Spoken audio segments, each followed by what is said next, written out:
La construcción de la realidad. Jacobo Greenberg Silverbaum. Extracto a partir de comentarios. De la construcción interna del mundo. Observa la hoguera que arde en la chimenea de tu hogar. Los leños ardientes no tienen luz ni calor en sí mismos. El movimiento de las llamas y las lenguas de fuego no existe como tal. Eres tú quien construye y percibe el calor, la luz y el movimiento del fuego.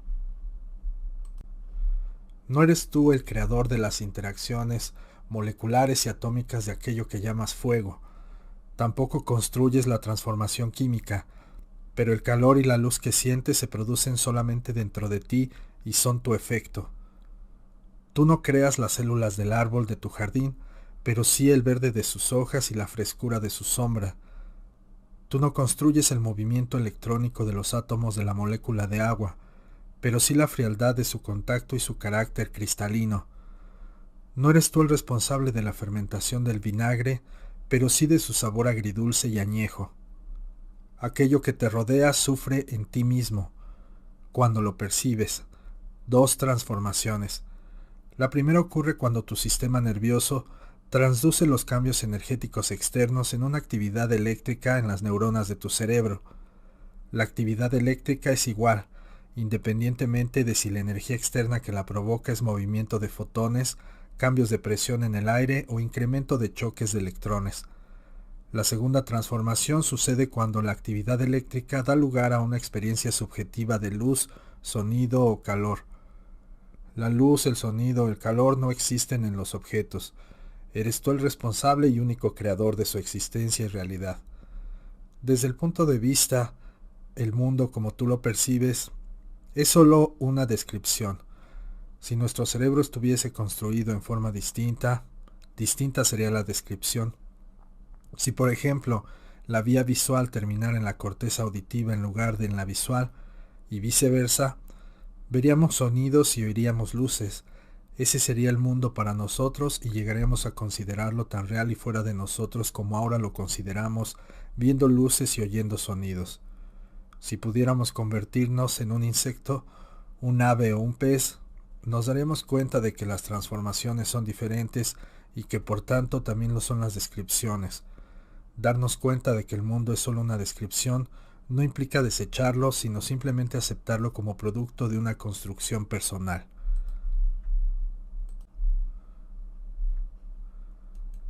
Del sentirse importante. Cuando somos niños, los adultos nos ven como indefensos, inmaduros y faltos de conocimiento. Nos perciben como seres que requieren una guía y un maestro. Por esa consideración se sienten con derecho a enseñarnos. Primero nos convencen de que son ellos y no nosotros los únicos que pueden decidir y saber. Inculcan en nosotros la idea de que somos incapaces e ignorantes y que requerimos guía y consejo. Poco a poco asimilamos esta enseñanza y empezaremos a necesitar de guía y maestro. El proceso se completa cuando internalizamos al otro y ya no es necesaria su presencia física. En ese momento, es el otro en nosotros el que decide y al que se debe hacer caso. Sus enseñanzas son seguidas a pie de la letra y lo peor, nos olvidamos de que quien decide es el otro en uno mismo y más bien pensamos que somos nosotros los que decidimos. La internalización del otro no se hace solo en términos de enseñanzas particulares y concretas, sino, sobre todo, en la consideración de que el otro siempre tiene razón y siempre nos está observando. Nos convertimos en observadores de nosotros mismos a través de la internalización del otro como observador. Quien se observa no es, en realidad, el uno mismo, sino el otro dentro de nosotros. Ser espectador de uno mismo es, en realidad, ser observado por las enseñanzas del otro. Nuestra inseguridad y nuestra dependencia surgen de esa internalización. Nuestra falta de libertad interna tiene la misma causa. Las consecuencias del proceso de internalización son nefastas. En primer lugar, aprendemos a sentirnos observadores, juzgadores y evaluadores, puesto que el otro siempre tiene razón en sus juicios y nosotros mismos no la tenemos. Tratamos de ajustarnos a las expectancias que el otro en uno mismo ha inculcado, lo cual provoca conductas que tratan de adaptarse y satisfacer el hipotético juicio y la valoración de que somos objeto.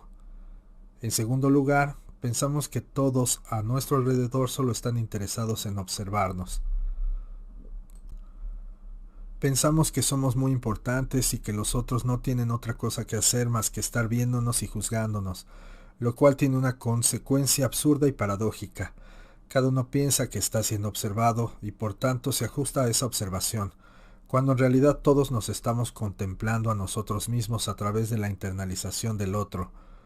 El hecho de adaptarse a la supuesta observación y juicio del otro cuando en realidad el otro está ocupado en verse a sí mismo y no en observarnos, crea una situación falsa y redundante donde la única razón y motivo de la relación entre uno mismo y el otro es el mantenimiento de las enseñanzas del otro internalizado. En tercer lugar, se crea un sentimiento continuo de inseguridad y de lucha por mantenernos en acuerdo con las enseñanzas internalizadas. En el instante en que hacemos algo que no corresponde con la internalización o simplemente lo pensamos, caemos en conflicto y desesperación. En cuarto lugar, dejamos de aprender de nosotros mismos porque todo lo que hacemos es analizar nuestras futuras y pasadas conductas en términos de si estuvieron o estarán en concordancia con las enseñanzas, y rara vez en términos de las conductas en sí.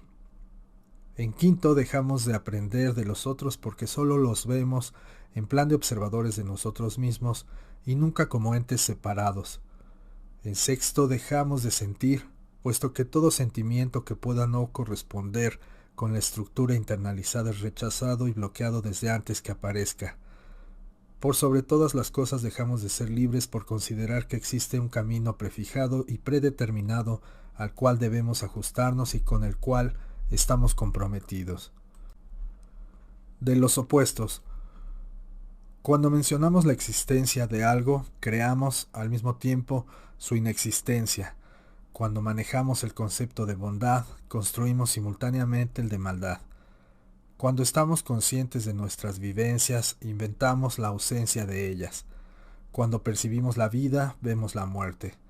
Cuando discutimos acerca del ser y su esencia, hablamos del no ser y sus correlaciones.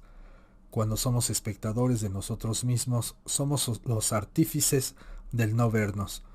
Cuando recordamos que tenemos memoria, construimos la amnesia. Cuando discutimos acerca de la riqueza, creamos la pobreza. Cuando sentimos la vejez, recordamos la juventud. Cuando predecimos el futuro, construimos el pasado. Todos nuestros valores y conceptos como construcciones verbales conllevan y resultan de sus opuestos. El concepto de movimiento solo puede manejarse y entenderse si se conoce lo inmóvil. La conciencia del placer solo existe cuando surge la del dolor, lo cual significa que los opuestos resultan de una sola construcción y aparecen simultánea e inexorablemente en el momento en que categorizamos y analizamos cualquier vivencia. La construcción simultánea del opuesto es una necesidad verbal, mas no está incluida en la vivencia pura. En otras palabras, la vivencia en sí, sin análisis y valoración, es única y existente en sí misma. En cambio, la verbalización de ella solamente es comprensible cuando da lugar y resulta de la comprensión de su opuesto. Esto, que podría parecer un mero análisis formal y académico, es más real que una necesidad primaria. Para demostrarlo, basta recordar que el concepto de necesidad no existiría si previamente no hubiera habido el de saciedad. De los acuerdos. Un objeto físico se considera como real, en tanto varios observadores así lo acuerden. Si la rosa que alguien observa es también vista por varios, ese alguien tiene la seguridad de que existe. No importa que la vivencia de la rosa sea diferente en los diversos observadores, lo que interesa es que todos ellos le asignen el mismo nombre. De la misma forma se acepta que un hecho es verdadero, en tanto así sea considerado por una cultura, una sociedad, un grupo o por lo menos más de un aceptador. Esto es lo que nos han impuesto como enseñanza, y es tal su fuerza que quien logra sustraerse de ella es considerado como enfermo. Nuestra sociedad asigna el máximo valor a las situaciones de acuerdo. Tal asignación no sería muy grave si solamente se redujese a lo que llamamos mundo físico. La gravedad del asunto es que no se reduce a ese mundo, sino que por el contrario, se transfiere al mundo interno. Si alguien tiene un sueño, Ese sueño es considerado irreal puesto que solo hay un observador. Cuando alguien tiene una idea o pensamiento, siente la necesidad de comunicarlos, no para transmitirlos, sino para que produzcan un acuerdo. Si tal acuerdo no se logra, la idea o pensamiento se invalida. Las partes de nuestra experiencia interna que no son aceptadas por los otros dejan de ser aceptadas por nosotros mismos. Su realidad y valor dependen del acuerdo que logremos establecer. Somos esclavos de los otros y esto nos impide ser libres. Es solo cuando empezamos a respetarnos, es decir, cuando sabemos que la realidad de nuestra experiencia interna no necesita ser validada por acuerdos, que empezamos a ser libres. La realidad de una experiencia está contenida en la misma experiencia, jamás en su aceptación, validación o valoración por los otros. Alguien podría preguntar qué sucede cuando la valoración la hace uno mismo. La contestación es inequívoca. Tal valoración no existe en nosotros, es siempre el resultado de los otros. En este caso, de los otros introyectados en uno. De la herencia. Jugar es manifestar algo que no está directamente relacionado con lo que se siente. En el jugar hay una separación entre la conducta abierta, es decir, la realidad que el otro puede compartir, y la realidad interna. El ser humano no es el único que juega, los animales inferiores también lo hacen. En una colonia de gatos en cautiverio, el felino dominante agrede a los demás miembros cuando, estando muy hambrientos, alguien les ofrece comida. La causa de la agresión es, en ese caso, muy distinta de la agresión misma. El animal quiere la comida, no desea agredir. Sin embargo, ha aprendido que la única forma de lograr su objetivo es apartar a los otros gatos del alimento. Esto no es otra cosa más que un juego. La conducta que muchos animales utilizan para defender su territorio no es muy diferente de la anteriormente descrita. El gorila espalda plateada ha aprendido que su apariencia es tan impresionante que le basta darse golpes en el pecho, patear al suelo al mismo tiempo que gesticula para que cualquier enemigo potencial se aleje de su territorio. El deseo de conservar el territorio es muy diferente en sí de la conducta a que da lugar. En este caso particular, el gorila juega a ser muy agresivo, pues ha aprendido que esa es la forma en la que puede asegurar la subsistencia de su colonia. De nuevo, la conducta manifiesta se aleja y se separa de su verdadera razón de ser. El gorila es muy pacífico, casi nunca utiliza la fuerza física para lograr sus objetivos. Le basta con manifestar la conducta que los otros animales interpretan como agresión a pesar, o quizás por el hecho de que su realidad interna es contraria a esta manifestación. Los juegos de los animales están siempre relacionados con una necesidad de subsistencia primaria. Es esta necesidad lo que los impulsa y mueve a jugar.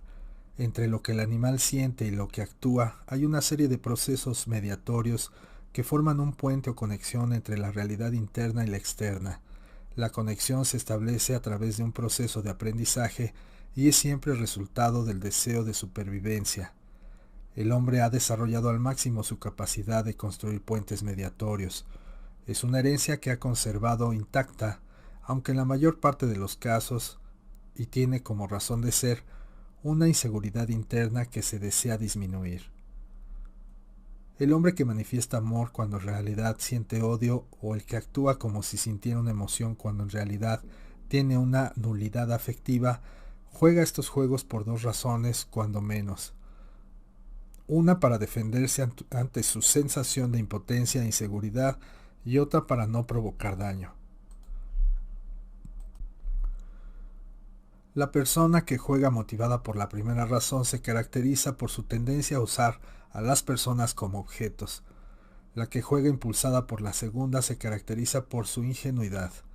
En ambos casos, sin embargo, se ha desarrollado una conexión mediatoria entre lo que se siente y lo que se manifiesta. El hombre, al igual que los animales inferiores, desarrolla esa conexión como resultado de aprendizajes previos y por tanto aprende a manifestar algo muy distinto de lo que realmente siente, pero a diferencia de los animales, es impulsado en sus juegos por una serie de consideraciones teóricas que son muy diferentes de aquello que realmente las provoca, y de aquello de donde resultan y de lo que dan como resultado. El hombre no es los juegos que juega, y por tanto es capaz de darse cuenta de su existencia y sobre todo de desecharlos. Cuando lo logra, no solamente echa por la borda toda su historia personal, sino que además se aleja de su herencia. Ese proceso provoca un cambio de estado que se caracteriza por el paso desde un determinismo absoluto hacia el autodeterminismo. La aproximación al autodeterminismo deja libres y sin inhibiciones todos los procesos de representación, creatividad y libertad interna que el cerebro humano es capaz de mediar, lo cual tiene como efecto que el ser humano se aproxime a su esencia. De la experiencia interna. Existen dos razones que impulsan a alguien a imponer estructuras y establecer acuerdos. La primera proviene del deseo de darle más realidad a una experiencia interna. Lograr que alguien tenga la misma experiencia interna a través de un proceso que implica hacer acceder a aceptar un acuerdo e incorporar una estructura hace sentir que por este motivo esta adquiere una realidad cuasi física. Este proceso es una simple transferencia del aprendizaje que consiste en considerar un hecho físico como real si y solo si varios observadores están de acuerdo en lo que es. La segunda razón es el deseo de compartir una experiencia interna. Lo que un sujeto siente, los estados de serenidad, angustia, depresión, amor, etc., poseen un carácter de tal intensidad en cuanto a su existencia y realidad que es difícil pensar que la o las personas con quienes se establece relación no tengan las mismas vivencias fenomenológicas. Saber si realmente las tienen es siempre una interrogante difícil de responder. Es precisamente esta dificultad lo que impulsa a tomar medidas tendientes a obligar a las otras personas a incorporar ese tipo de experiencias. Es definitivamente absurda la idea de que se puede transmitir una experiencia a través de la utilización de procedimientos de presión. Lo único que se logra en la mayoría de esos casos es una manifestación externa que indica que se tiene la experiencia, sin que realmente se haya logrado transmitirla. Solamente en algunos casos las técnicas impositivas logran cambiar la experiencia interna. Técnicas conocidas vulgarmente como de lavado de cerebro lo pueden lograr, sin embargo, el resultado en otras áreas es desastroso para el sujeto. Comúnmente la persona que desea imponer una experiencia interna se da por satisfecha cuando la persona a quien se la impone manifiesta signos externos que indican éxito en la imposición, lo cual es muy contradictorio y absurdo, ya que lo único que se logra es una manifestación que no es otra cosa más que un engaño, y no la vivencia interna que se deseaba transmitir, y sin embargo, eso satisface al impostor. Lo anterior indica que el deseo de compartir una experiencia interna es solo un juego más. Compartirla o no compartirla puede o no ocurrir, pero nunca es el resultado de ejercer una presión. De la duración de los cambios. Acostumbramos pensar que en un cambio en una persona tarda mucho en efectuarse, que siempre es parcial y solo está relacionado con algún área restringida de la llamada personalidad. Nada hay más falso. El proceso de cambio está completamente separado y es ajeno a la dimensión temporal. El cambio solo se da cuando está ocurriendo, y ese ocurrir es siempre en el ahora. Por ello, ni dura mucho ni dura poco, simplemente no reconoce tiempo. Cuando alguien descubre una nueva dimensión es cuando cambia. El descubrimiento ocurre en un instante. Antes de ese momento no había cambio, por tanto, ese cambio no existe sino solamente en el instante en que ocurre. Pensar que lo acontecido antes de ese instante es parte del cambio es aceptar que la nulidad existe. En cierto cuento del género ciencia ficción se relata acerca de un gran inventor que descubre la máquina del tiempo después de haber cometido un asesinato. Se le ocurre que la mejor manera de evitar el castigo de la justicia es remontarse al pasado. Al hacerlo, vive de nuevo toda su vida hasta el momento en que comete el asesinato e inventa la máquina del tiempo. De nuevo se le ocurre que su salvación es remontarse al pasado. Al hacerlo, vuelve a vivir su vida hasta cometer el homicidio, inventar la máquina del tiempo y remontarse al pasado. Todo este círculo continúa hasta el infinito y por todos los tiempos. La situación que antecede al cambio es semejante a este círculo infinito, es decir, a la nada, por tanto no existe. Cuando ocurre el cambio no es ni parcial ni restringido, más bien es una renovación total y absoluta donde todo se modifica y nada de lo anterior permanece. Quizá por esa razón resulta tan difícil cambiar. Existe un deseo intenso en el sentido de que todo permanezca igual. Se teme a la modificación porque se sabe que será total. La persona que cambia viaja a través de un gradiente en el que las primeras modificaciones ocurren en intervalos cortos y son relativamente sencillas. Después los cambios se van espaciando y cada vez son más profundos y totales. Llega un momento en el que el cambio solo puede significar una renovación total y absoluta. De los enemigos. El Don Juan de Carlos Castañeda afirma que el hombre, para ser libre, debe vencer a 4 enemigos: el miedo, el poder, la edad y la claridad. El porqué de los 3 primeros es relativamente fácil de comprender. El hombre que tiene miedo de desechar acuerdos, que depende de la estructura del poder o se siente viejo, no es libre. Solo cuando vence a esos 3 enemigos, lo empieza a hacer. El enemigo, claridad, es más difícil de entender. Con este término, Don Juan se refiere a aquellas situaciones en las que se depende de una estructura lógico-teórica o de una serie de ideas preconcebidas para explicar el universo. Ver las cosas a través de una estructura produce la sensación de que todo es explicable y transparente, que todo es claro y fácil. A lo único que conduce ese tipo de claridad es a la redundancia y a dejar de aprender. Por ello es un enemigo que atenta contra la libertad interior.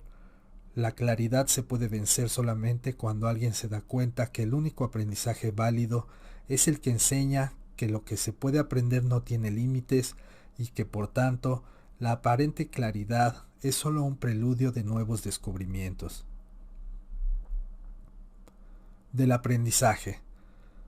¿Cómo explicar que alguien simultáneamente manifieste conductas asociadas a la dependencia y sumisión y por otro lado a la fuerza y al autoritarismo? La única forma es pensar que las personas que enseñaron estos juegos manifestaban las mismas dualidades. El niño pequeño ve a alguien autoritario y también ve a alguien que se somete a esa autoridad. La dependencia y la sumisión las aprende de aquellos que se someten al autoritario. En cambio, la fuerza y el poder los aprende directamente del autoritario. Este aprendizaje, aunado al hecho de que al principio del desarrollo ontogenético aprendemos imitando, hace que en la persona en formación se graben las dos tendencias. La conducta autoritaria se utiliza para las mismas situaciones en que se le vio siendo utilizada. La conducta de sumisión se aplica y surge en las mismas situaciones que fueron asociadas a la sumisión del otro. Es solamente cuando podemos reconstruir estas vivencias y podemos entenderlas, que empezamos a vencerlas. De los hijos. El deseo auténtico de tener un hijo solo surge cuando se logra vencer la sensación y la vivencia de inseguridad y por tanto cuando se es capaz de empezar a dar y recibir. La relación padre-hijo o madre-hijo solo es productiva cuando ambos miembros son capaces de aprender uno del otro. Esto se produce en el momento en que la estructura de ser padre o madre se logra desechar, quedando solo aquello que es esencial y es propio. Un hijo nunca debe ser un objeto de uso ni tampoco un satisfactor de necesidades. Es un hermano y compañero que enseña y aprende y es, por tanto, digno de mayor respeto y admiración. El deseo de hacer del hijo lo mismo que el padre o la madre es solo una huida ante la propia inseguridad. Es el deseo de establecer un acuerdo y de fincar una estructura. Quien no sea capaz de aprender de un niño no debería tener hijos. Del aprender. El único culpable de no poder aprender es aquel que no aprende, nunca aquello que enseña. El mundo es tan amplio y maravilloso que no verlo es siempre el resultado de una ceguera. Cualquier cosa puede enseñar. Levantar la cabeza y ver un espejo que refleja luz solar puede ser un acto automático o bien puede dar lugar a infinitos aprendizajes. Ese acto motor puede revelar toda la estructura fisiológica de la actividad muscular, todas las leyes de la óptica y la existencia del Sol y de sus reacciones. Puede dar lugar a la máxima vivencia perceptual y a toda una filosofía fenomenológica. Desgraciadamente, casi siempre levantar la cabeza no es más que mover el cuello. El que sea esto último o lo anterior no depende del movimiento en sí, sino más bien de la libertad para entenderlo.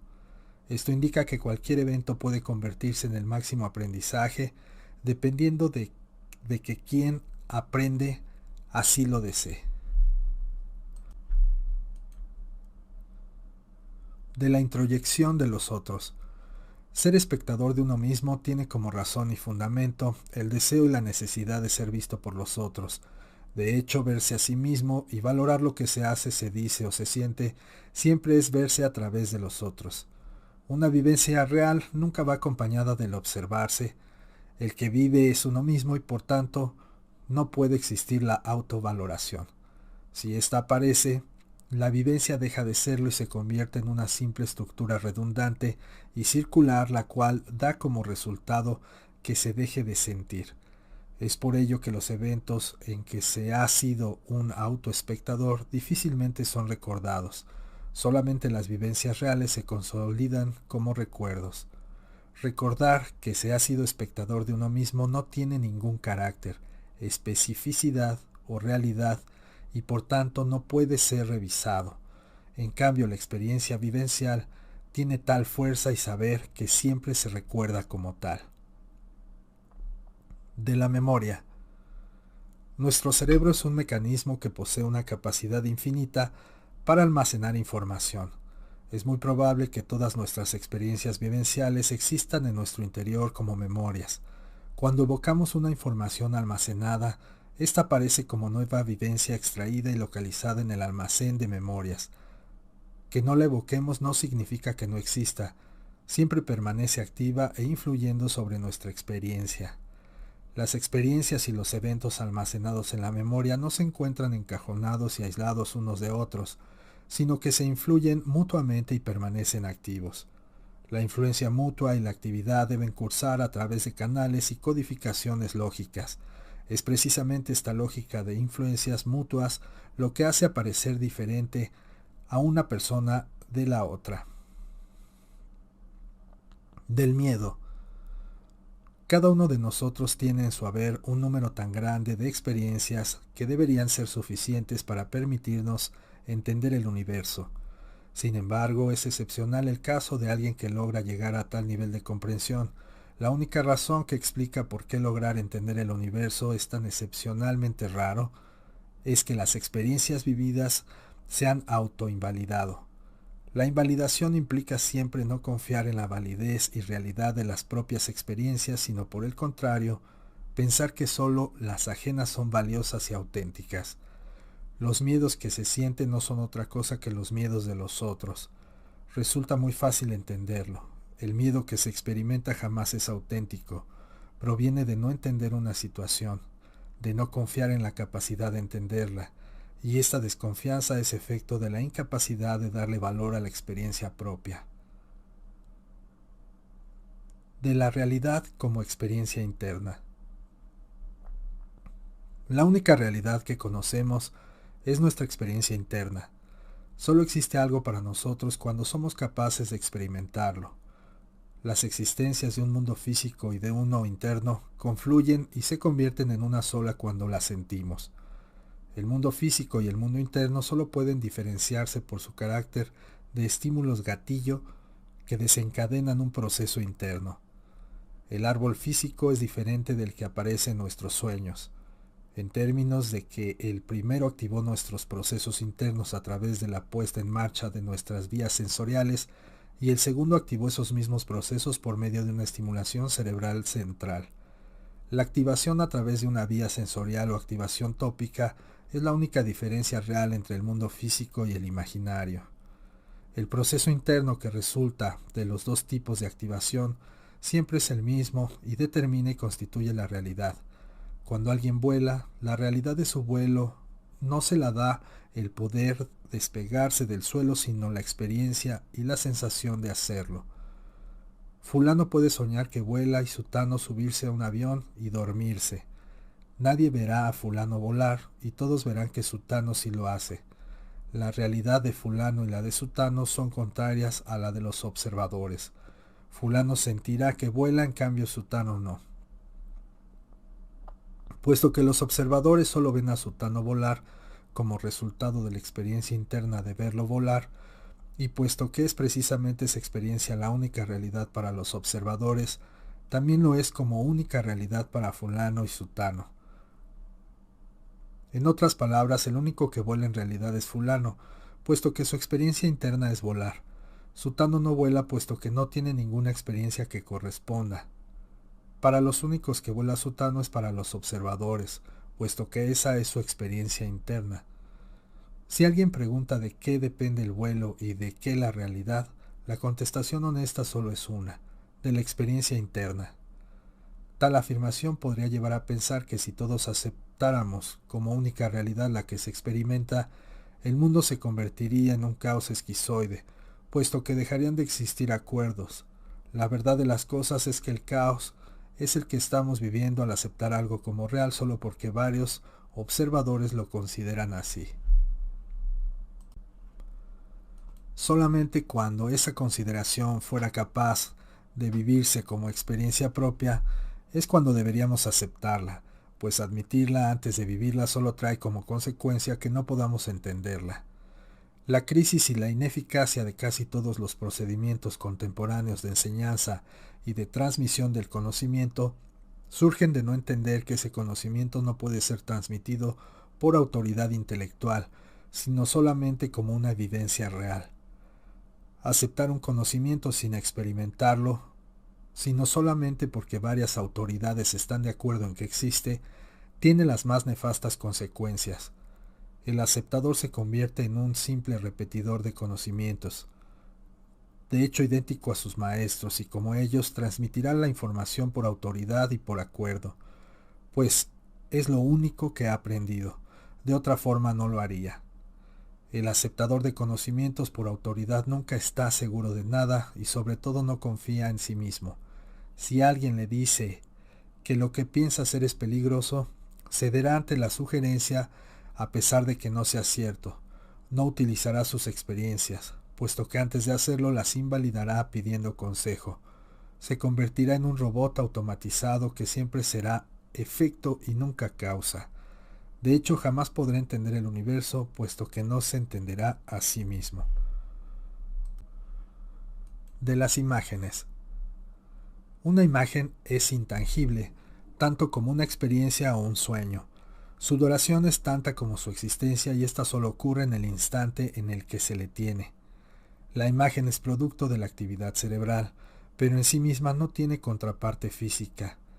Una imagen es una representación del universo, que sin embargo se aleja de éste en tanto no posee en sí misma ningún atributo tangible o medible. Es cierto que puede dar lugar a cambios físicos y manifestarse y correlacionarse con algún movimiento, objeto o textura, pero no es ninguna de esas cosas. No es abstracta ni física, simplemente es real. Su realidad es tal que no se le puede negar. Quizás algún día sepamos cuántas neuronas son necesarias para dar lugar a una imagen y conozcamos qué activaciones de patrones cerebrales son las que se llevan a cabo para que aparezca. Sin embargo, esos conocimientos no serán suficientes para explicar su existencia. Al tener una imagen, no sentimos la activación celular que la origina, ni observamos la electrofisiología responsable de su aparición. Solo tenemos la realidad y certeza de su existencia como imagen. El mundo que percibimos tiene como percepción las mismas características que la imagen que nos representamos. La flor que vemos resulta de la activación cerebral, pero esta no es suficiente para explicarla y entenderla. Supongamos que logramos construir una máquina con tantos elementos y conexiones como el cerebro humano y que además funcione en la misma forma que éste. La máquina tendrá imágenes y será capaz de hacer representaciones internas, las cuales aparecerán como resultado de la actividad gestáltica de todos los elementos que constituyen el autómata. Surgirán como efecto de la actividad mecánica o eléctrica de sus elementos, pero serán más que esa actividad y no podrán ser explicados cabalmente como resultado de ella, puesto que poseerán características muy distintas. La imagen y las representaciones del robot no tendrán ni masa ni peso, ni ocuparán espacio alguno a pesar de que surjan de elementos que sí los tienen. En la misma forma, nuestras imágenes son parafísicas a pesar de que resulten del funcionamiento de elementos físicos. ¿Cómo entender la aparición de una nueva propiedad que, estando tan alejada de la física, surge de elementos físicos? Nadie lo sabe. De la lógica. La mejor forma de entender es convertirse en aquello que se quiere conocer.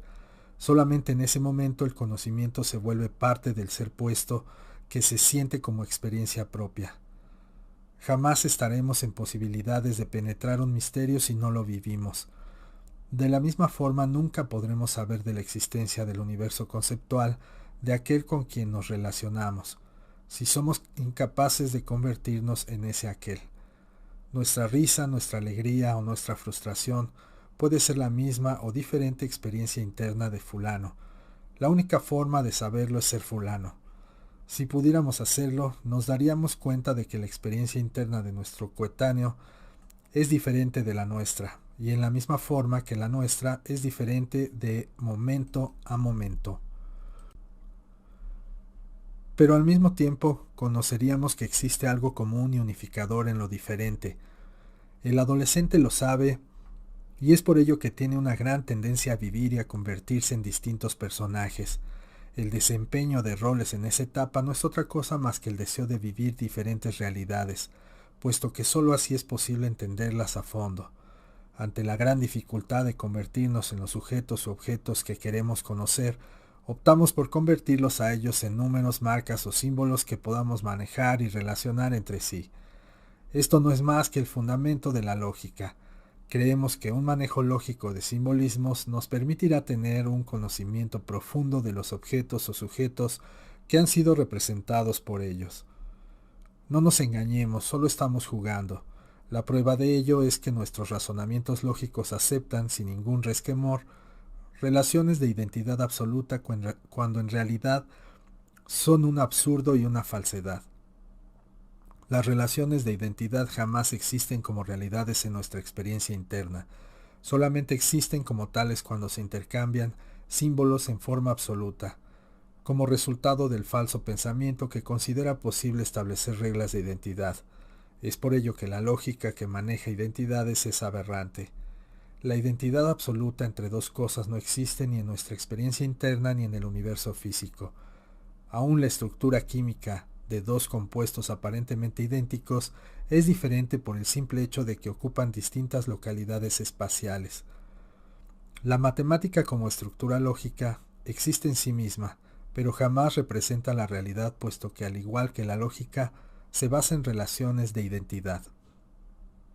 La persona que utiliza procedimientos lógicos para llegar a un conocimiento se engaña a sí misma, puesto que lo único que logra es un manejo lógico, no una vivencia real del sujeto de conocimiento.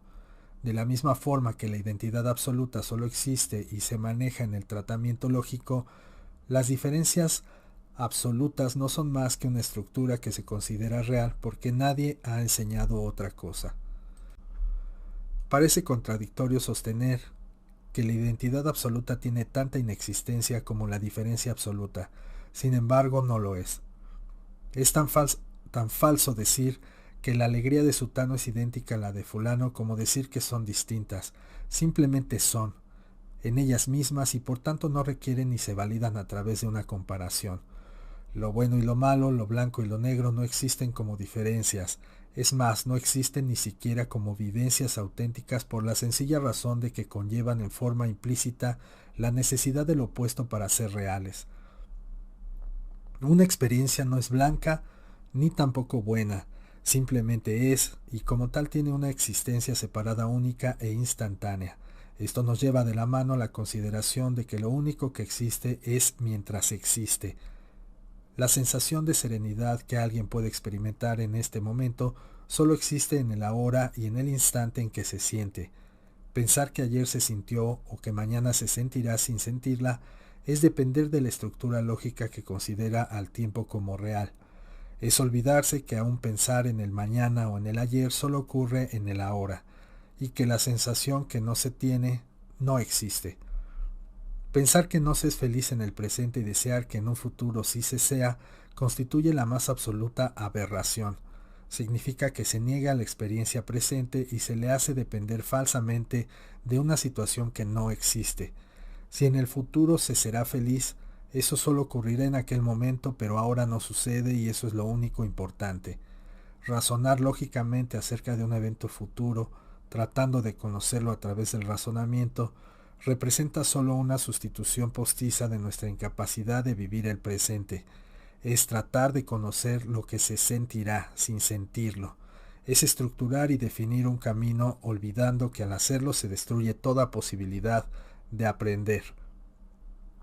Cuando analizamos lógicamente un evento de probable ocurrencia y por tanto nos adelantamos al acontecimiento interno que desencadenará tal evento, nos invalidamos a nosotros mismos.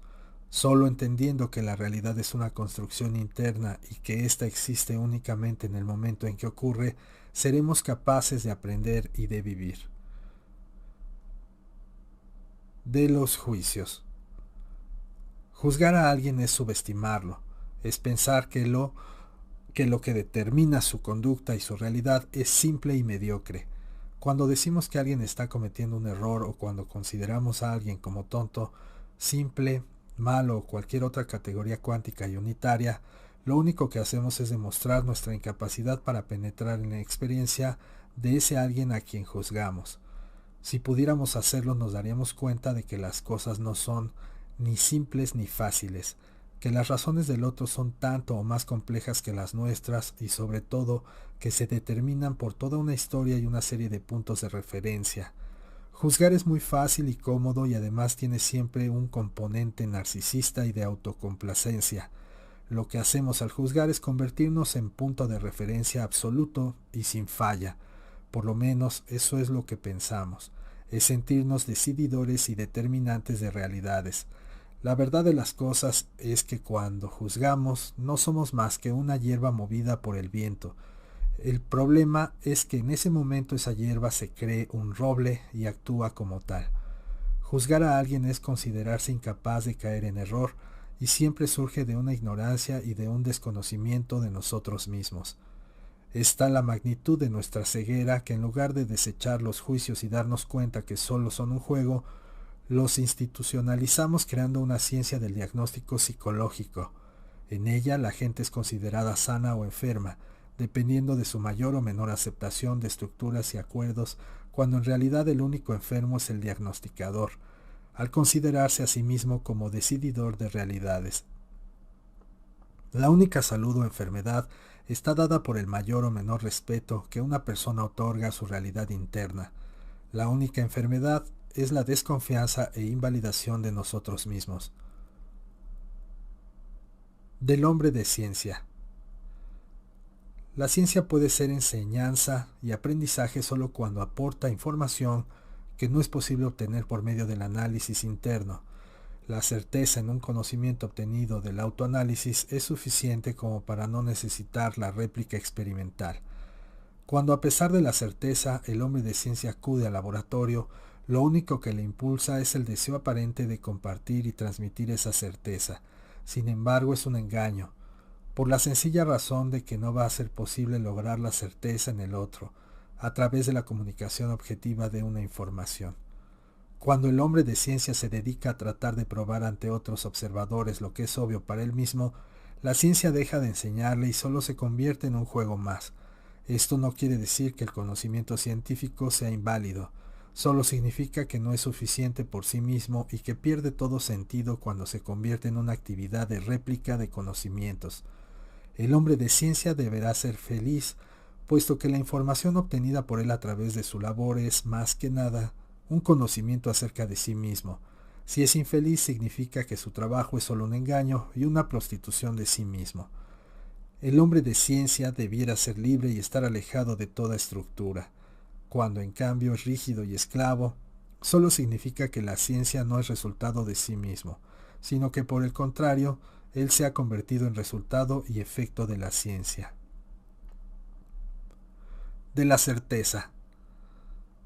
Hay quienes piensan que su certeza en cuanto a la explicación y conocimiento de un fenómeno es más profunda, clara y madura que la certeza del otro. Esta idea da lugar a la aparición de manifestaciones impositivas referentes a la realidad. En otras palabras, la persona que piensa que su certeza es la única válida siente el derecho de obligar a otro a aceptarla sin pensar que quizás el otro tiene diferente realidad y experiencia interna. Si bien es cierto que el conocimiento no son los datos que se manejan, sino más bien la certeza vivencial, también es verdad que esta última puede no ser comparatible. La razón de ello no radica en el hecho de que la certeza sea relativista, sino solamente en la existencia de diferentes certezas. Todos llegamos al mismo conocimiento interno porque éste no es relativo en cuanto a su verdad, pero existen diferentes gradientes y ritmos para alcanzarlo. Alguna gente va muy lenta, otra camina con mayor rapidez. Transmitir una certeza de un nivel adelantado a otro retrasado no tiene ningún sentido ni posibilidad. Hacerlo a pesar de lo anterior tiene tres consecuencias: la confusión, la hostilidad y el malentendido. Es necesario esperar a que el otro alcance él mismo un nivel como el de uno, pues en ese momento la certeza será de ambos. Cuando alguien trata de imponer la aceptación de certezas, demuestra que no ha comprendido ni se ha dado cuenta de que existen distintos gradientes y diferentes velocidades para llegar, y además que su certeza es falsa. Cuando alguien se siente molesto en un desacuerdo, demuestra que ha olvidado que éste surge por una diferencia de niveles y no por la existencia de distintas verdades. La verdad es única. Pensar lo contrario es dar demasiada importancia a la aparente existencia de diferencias entre entidades. Cada ser humano está rodeado de multitud de estructuras formadas durante el proceso de socialización. Las diferencias dependen del número de estructuras existentes y de la cantidad que de ellas ya se haya logrado desechar, nunca de la existencia de una diferencia básica. De las dudas. Es absolutamente imposible dudar de sí mismo cuando se es uno mismo. Solamente se duda cuando se es efecto de consideraciones ajenas. Cuando el conocimiento que alguien transmite es absorbido en forma automática y así se maneja, el receptor de tal conocimiento puede caer con la mayor facilidad en dudas respecto a su valía, confiabilidad o certeza. Cuando en cambio el conocimiento proviene de uno mismo y es resultado de una vivencia interna, nunca se duda acerca de su realidad. Sin embargo, no es suficiente la vivencia interna para dejar de dudar. Es indispensable que ésta no se autoinvalide. La autoinvalidación es la introyección de las dudas de los otros, es la aceptación de éstas como reales y el olvido de su procedencia. Si al menos pudiéramos recordar que las dudas manifestadas por el otro son también resultado de la introyección que ese otro ha hecho de las dudas de otro y éste a su vez de las de otro y éste de las de otro, etc., jamás dudaríamos. Del conocer. Algunas personas piensan que el conocimiento teórico se diferencia del conocimiento obtenido a través del manejo físico de un objeto. En verdad puede haber una diferencia entre los dos o puede no haberla. La diferencia no está en el conocimiento en sí, sino en quien lo conoce. Es posible que a través del manejo directo de un objeto físico sea posible obtener una mejor comprensión acerca de sus características, pero también es posible que ese manejo no enseñe absolutamente nada y en cambio la abstracción acerca del mismo objeto sí. Cuando quien aprende lo hace basándose en las consideraciones y opiniones de quienes lo rodean y no en las propias, el conocimiento real deja de ser posible. En cambio, cuando el que aprende decide este aprendizaje, el conocimiento comienza a adquirir realidad. En este último caso, la aproximación puede ser teórica, experimental o de cualquier otro tipo, y no por ello se aprenderá más o menos o habrá alguna diferencia. Todo depende de la aproximación y el motivo del aprendiz, y no de aquello que se aprende. De los niveles. Un mismo evento, sobre todo cuando se relaciona con experiencias internas, puede ser explicado en muchos niveles. Por ejemplo, la sensación de angustia. Alguien podría decir que su angustia se debe a que se siente juzgado por todo el mundo. Aunque esto pueda ser cierto, es solo un nivel muy superficial de explicación, puesto que la sensación de juicio solo proviene de considerar que lo que se hace o se siente es inadecuado o malo, pero esto a su vez representa solo un segundo nivel de explicación, porque sentir que lo que se hace es inadecuado o malo resulta a su vez de sentirse inseguro. Más aún, el sentirse inseguro deriva de la idea según la cual los propios sentimientos no tienen valor. Esta invalidación, a su vez, resulta de considerar que la realidad interna es menos importante que la externa. Esto a su vez depende del establecimiento en el pasado de un acuerdo y de la estructura que surge de él. Así la angustia surge del miedo a desechar la estructura y el acuerdo. Este miedo se debe a la idea de que desechar la estructura llevará a una situación de vacío interno. La perspectiva de vacío interno proviene a su vez de la idea de que el interior no existe. Si hiciéramos el mismo tipo de análisis en muchos de nuestros estados internos negativos, como los relacionados con las sensaciones de miedo, dependencia, pérdida de control, frustración, etc., nos percataríamos de que todos ellos se basan, a fin de cuentas, en la idea de que lo interno no existe o no tiene importancia. Puesto que la sensación de inexistencia surge de toda una historia, se podría afirmar que todo estado interno negativo contiene en sí mismo la historia total de una persona. Es quizá por ello que desechar toda la historia personal tenga como consecuencia la desaparición de toda experiencia desagradable. Del sentir y de la dependencia. Existen dos clases de personas, las que sienten y las que juegan a sentir. Aquellas que sienten son capaces de entregarse sin pensar que hacerlo pueda implicar alguna situación de dependencia. En cambio, las que juegan a sentir no pueden entregarse a nada, puesto que eso les hace pensar en la dependencia y la falta de libertad. Para comprender el absurdo, basta analizar por un momento el hecho de que la gente que siente ha aprendido a ser libre e independiente para sentirlo, y en cambio la que juega solo depende de la estructura de juego. Al que siente no le da miedo depender porque es libre, en cambio el que juega se aterra con la perspectiva de dependencia, puesto que de hecho depende de sus juegos.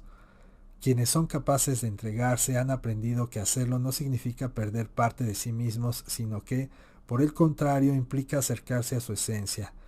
Quienes no son capaces de hacerlo son aquellos que han aprendido a preocuparse por permanecer intactos, como si fueran un rompecabezas envuelto para regalo que al perder una de sus piezas deja de funcionar. No somos un conjunto de piezas ni tampoco estamos envueltos en papel de China.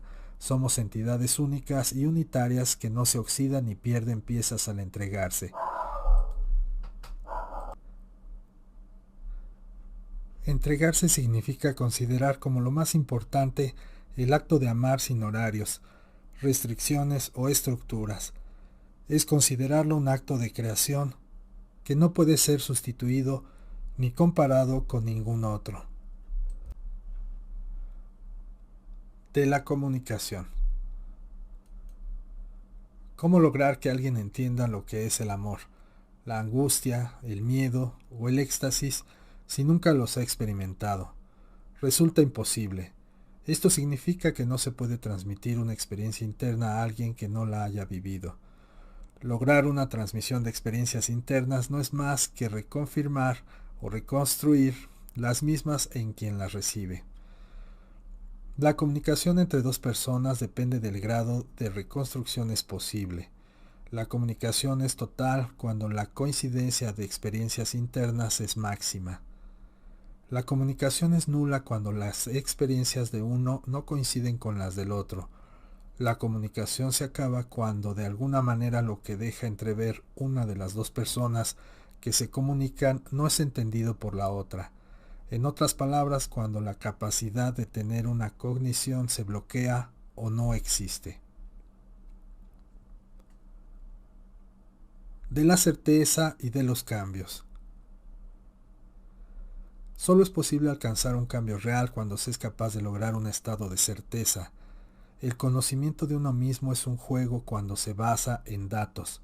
Solamente en el momento en que aparece la certeza, el conocimiento de uno mismo se vuelve real. Los datos se pueden transmitir. La certeza no se puede transmitir como tal. Esto se explica por el hecho de que la única certeza posible es la que resulta de una experiencia interna, y ésta no tiene posibilidades de transferirse en forma directa de una persona a otra. Existe una dicotomía entre los datos y la certeza. Cuando alguien no está seguro, no tiene certeza, necesita los datos. De ahí resulta que cuando alguien tiene certeza, deja de necesitarlos. Todo tipo de terapias psicológicas deberían tender a lograr certeza y no datos en el paciente.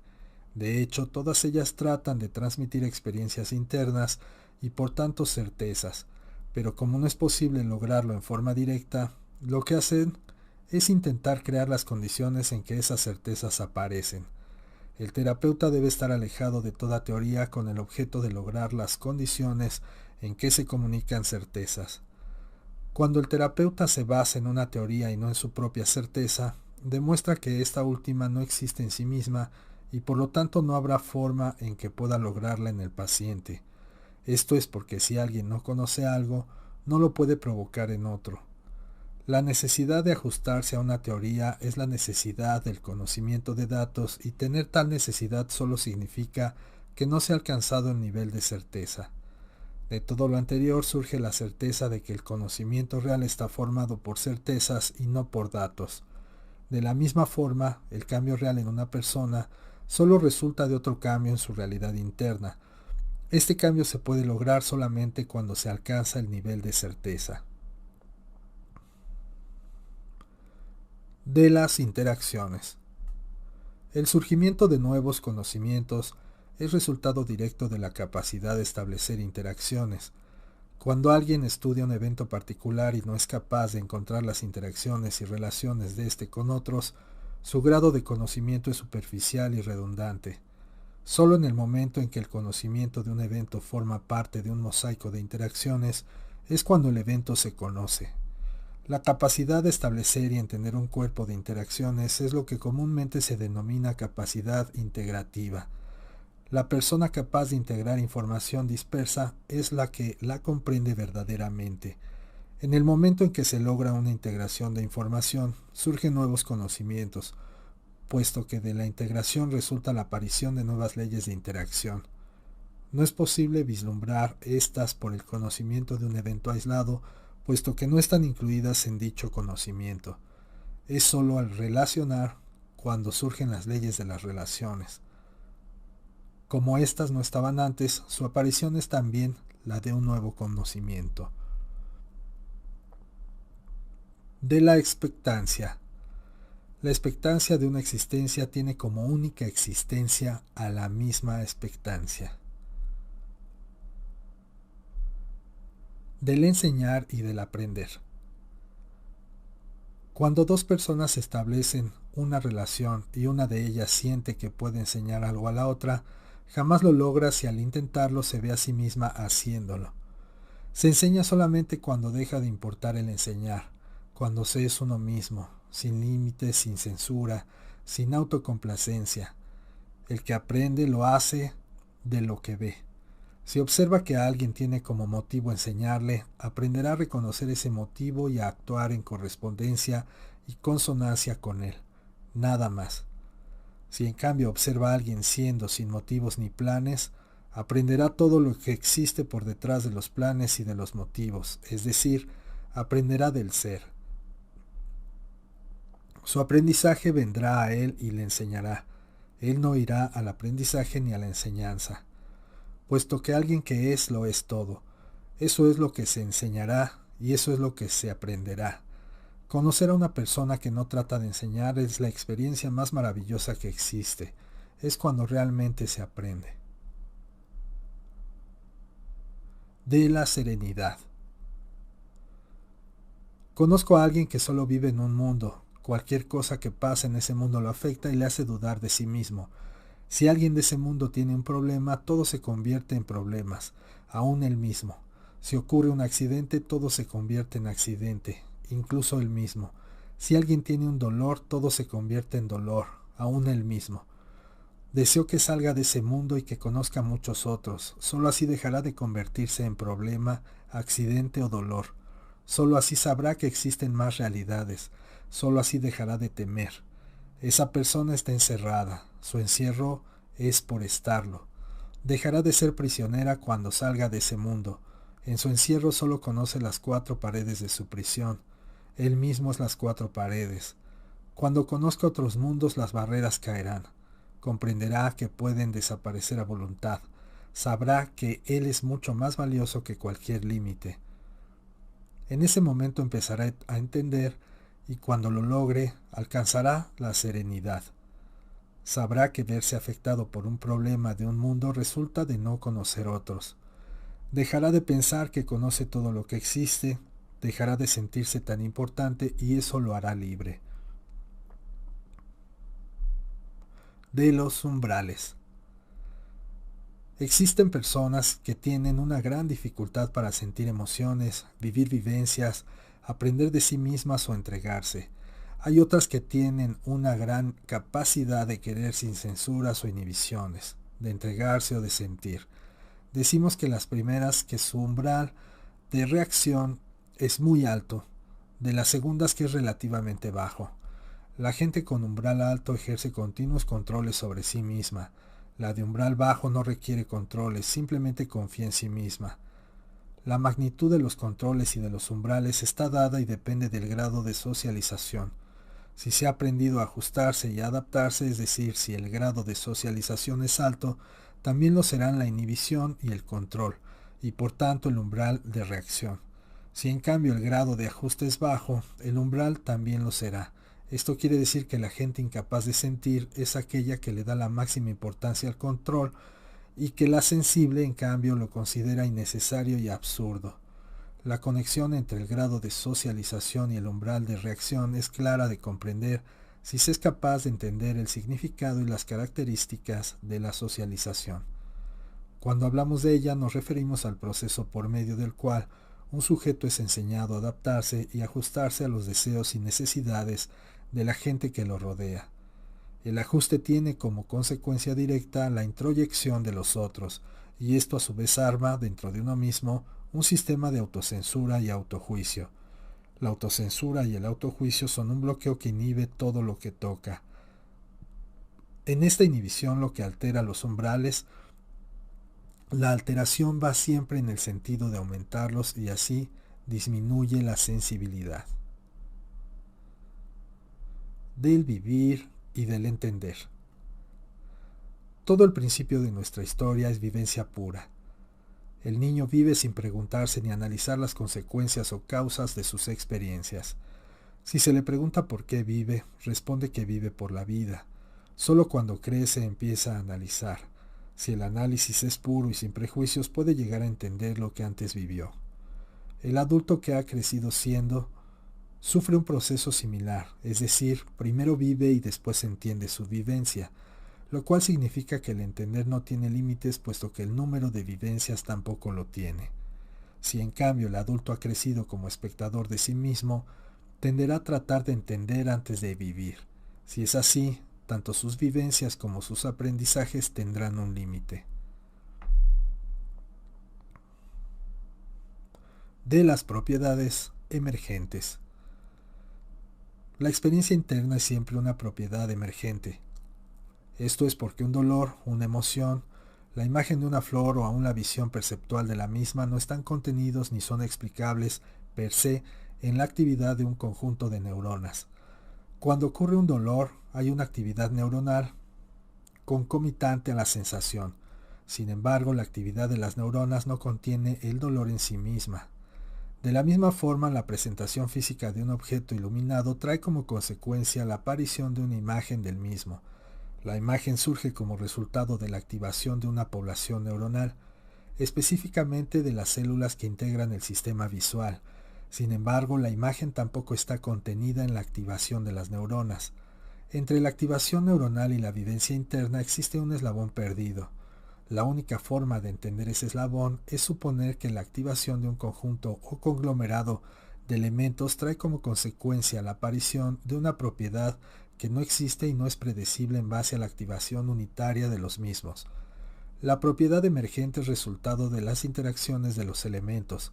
Esto implica un proceso gestáltico en el cual las leyes del conglomerado surgen como resultado de una organización.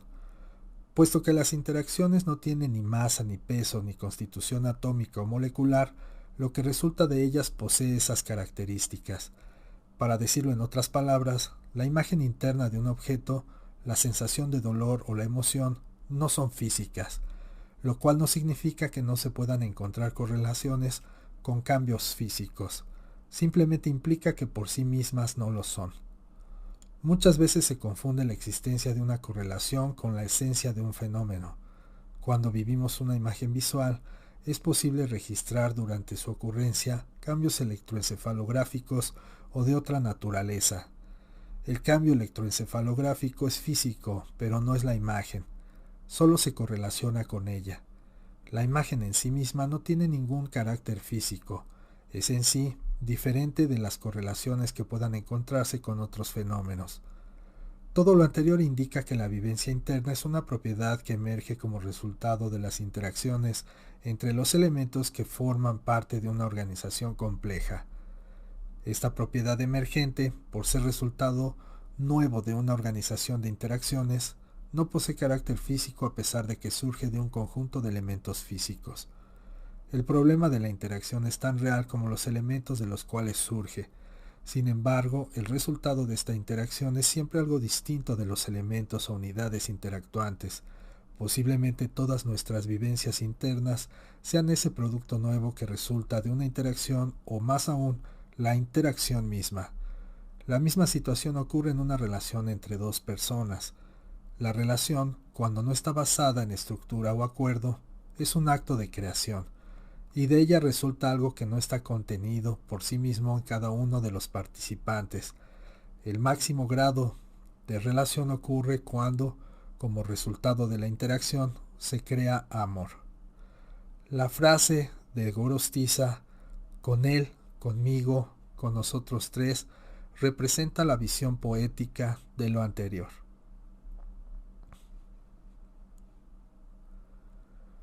Del tiempo.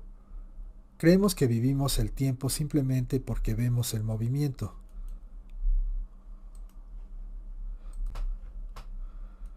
El movimiento que observamos lo percibimos cual continuo y en un sentido. Es la ilusión de continuidad lo que nos engaña. Nuestros sistemas sensoriales tienen por característica llenar espacios discontinuos. El movimiento de un objeto está siempre formado por pasos cuánticos, cada uno de los cuales es en sí independiente del que le sigue y del que le antecede. Si nuestro equipo perceptual estuviese construido en forma tal que nos permitiera ver los pasos cuánticos, no tendríamos necesidad de acudir al concepto de tiempo. Nos daremos cuenta de que cada instante cuántico es único e independiente y que su existencia es sólo cuando es, y por tanto atemporal. En el caso de nuestros movimientos musculares, la situación es aún más obvia. El movimiento de una mano o de un brazo es sólo una apariencia de continuidad. En realidad está formado por una suma de contracciones musculares elementales, cada una de las cuales es a su vez regulada por impulsos discretos de la misma forma. Nuestras sensaciones son cuánticas, cada instante es único y sólo existe mientras se le vive. La idea de pasado o futuro también existe mientras se le está viviendo. Si recuerdo lo que hice sin estarlo haciendo, el recuerdo solo existe en este momento. Si pienso en lo que sucederá, el pensamiento ocurre ahora y esa es su única existencia. El tiempo, por tanto, es solo una estructura más. No existe en sí mismo, sino solo como apariencia asociada a la ilusión de movimiento. Del esperar. Las personas que buscan desesperadamente son las que con mayor facilidad pueden caer en situaciones de dependencia.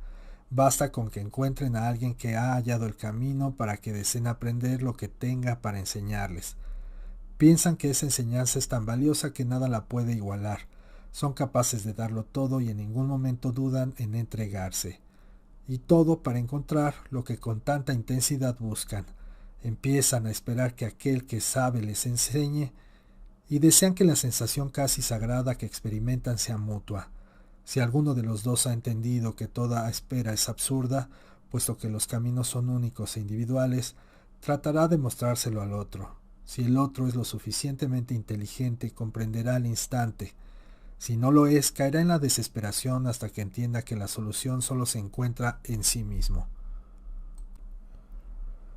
Del camino.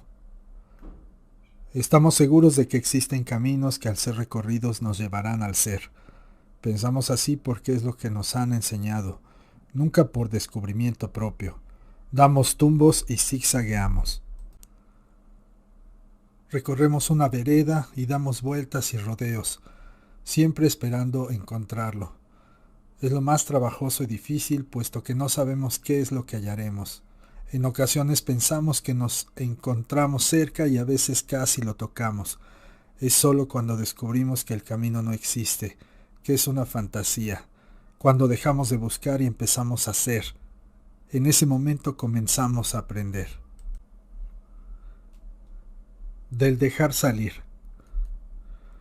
Cuando se actúa pensando en cómo se debiera actuar y el hacer está determinado por una estructura, sucede que todo se convierte en la estructura y en el debiera ser. Cuando la estructura es entender y se empieza a tratar de saber las cosas antes de vivirlas, todo lo que se vive es la estructura de saber y entender. La única forma de aprender de uno mismo es primero vivir y más tarde entender la vivencia. Es tan obvio como el pensamiento de que antes de entender algo es necesario que nazca. Si ese algo no ha nacido y por tanto no existe, no hay forma de entenderlo. Querer entender algo que no ha nacido es solo entender el entender. Cuando alguien vive sin pensar en cómo le hace, deja salir lo que hay dentro de sí. Es solo cuando ocurre este dejar salir que lo que se es aparece. Es en esos momentos que la forma como se actúa, lo que se dice y lo que provoca gracia o enojo, enseña libre y realmente lo que existe en el interior. Si alguien desea conocerse, es necesario que primero aprenda a dejar salir, sin restricciones, lo que tiene dentro.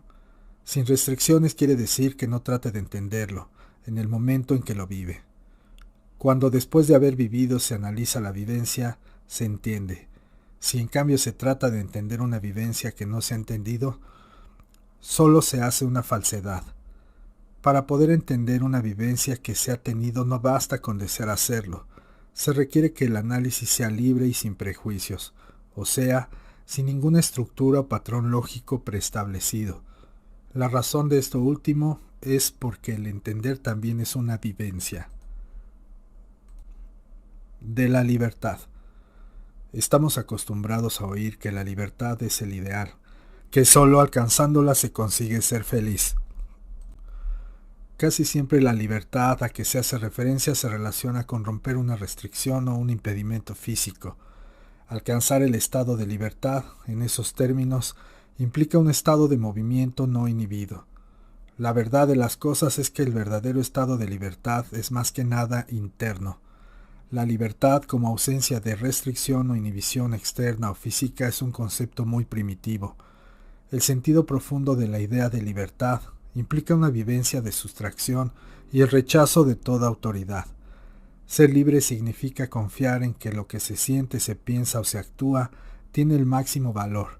Implica la consideración de que nada, que no sea uno mismo, puede definir lo correcto o lo incorrecto, lo deseable o lo detestable, lo bueno o lo malo. Cuando se alcanza a este estado, no se acepta someterse o ejercer autoridad alguna, puesto que se reconoce la falta de sentido y la falsedad de dicha autoridad. Ser libre implica poder actuar y sentir sin restricciones, sin estructuras decididoras, sin sometimientos o ideales, metas o consideraciones morales o religiosas. El objeto de ser libre es poder aprender de lo que nos rodea y de nosotros mismos. Solamente la persona libre llega a conocerse, puesto que deja salir su verdadera esencia y su real yo. Al hacerlo puede entender su realidad, porque la deja nacer y le permite manifestarse. La falta de libertad interna tiene como consecuencia la imposibilidad de aprender. Del sueño. A principio del desarrollo ontogenético, el ser humano pasa la mayor parte del tiempo en su sueño. Las características del sueño en un recién nacido son idénticas a las que se encuentran en un sujeto adulto, por lo menos en lo que se refiere a la actividad conductual electroencefalográfica y electromiográfica. No se trata del sueño silente conocido como lento, sino del otro, el que se acompaña, en el adulto, de imágenes y vivencias internas. No sabemos si durante su sueño el neonato tiene imágenes y experiencias internas como las del adulto. Todo lo que conocemos es que la actividad que podemos detectar sí es idéntica. A medida que crece, el hombre empieza a pasar parte del tiempo en el estado de vigilia, disminuyéndose, en forma concomitante, el tiempo de sueño con imágenes. Parecería por ello que la vigilia surgiera del sueño y fuera un caso particular de él. Quizás por esta razón, los sueños que soñamos nunca pierden su conexión con su subproducto, es decir, con la vigilia. Quizá la relación entre ambos estados no sea aleatoria, sino de complemento y necesidad. Nos desarrollamos en una sociedad que exige y refuerza el control y la inhibición. Nuestros procesos de pensamiento durante la vigilia siempre están subordinados a la estructura que confiere la máxima importancia al resguardo de situaciones estables y de seguridad, y que le teme a cualquier situación de libertad interna y externa. Nos enseñan a interactuar con la gente que nos rodea a través de la aceptación e internalización de reglas de interacción que fueron inventadas para evitar fricciones. Más aún, el entrenamiento a que somos sometidos implica la consideración de que lo importante es no manifestar aquello que pensamos o sentimos cuando estas sensaciones o pensamientos se oponen a las reglas y acuerdos de socialización. Puesto que lo seguimos experimentando a pesar de no manifestarlos, se nos crea una situación de conflicto y contradicción entre dos esferas vivenciales, la externa y la interna. Los sueños podrían tener como función la de disminuir el conflicto a través de la desinhibición del control. Durante el sueño somos libres, es la libertad que nos ha enseñado a descartar en la vigilia. En el sueño nos conocemos porque durante su ocurrencia aparece lo que realmente somos. De los opuestos y la vivencia. Según Lao Tse, todo el mundo toma lo bello por lo bello y por eso conocen qué es lo feo. Todo el mundo toma el bien por el bien y por eso conocen qué es el mal. No puede ser en forma diferente. Solamente cuando se ha vivido una realidad se puede saber. Si yo he conocido el amor, puedo saber cuándo ha desaparecido y se ha convertido en odio. Si he vivido la bondad, puedo saber cuándo deja de existir y aparece la maldad. Si en cambio no he vivido una emoción, seré incapaz de detectar su presencia, su ausencia o su opuesto, tanto en mí mismo como en el otro. El conocimiento es certeza y ésta solo aparece cuando algo se ha vivenciado. Si dudo, quiere decir que no sé. Si soy capaz de ver lo que existe y de saber cuándo ha dejado de existir, quiere decir que lo conozco porque lo he experimentado.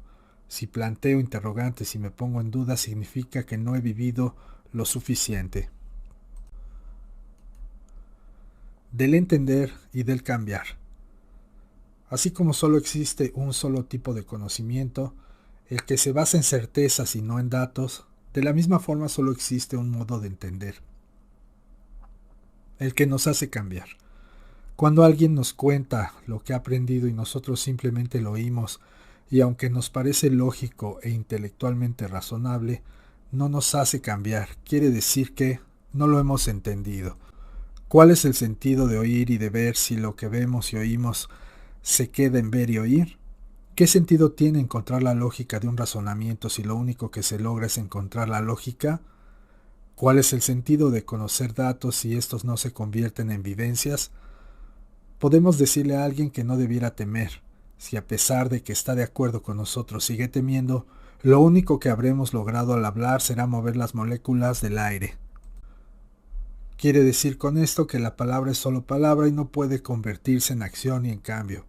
Hay quienes opinan que así es. Yo por mi parte pienso que la palabra es una herramienta y que su capacidad de provocar un cambio real no depende de ella en sí, sino de quien la reciba.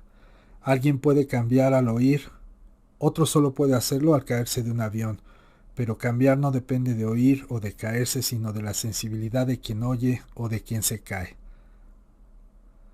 Del saber que se sabe. Existe un grado de conocimiento superior a cualquier otro. Es la sabiduría del propio saber. Es el saber que se sabe. Cuando alguien logra llegar a él, alcanza el nivel de certeza, deja de dudar y empieza a ser libre.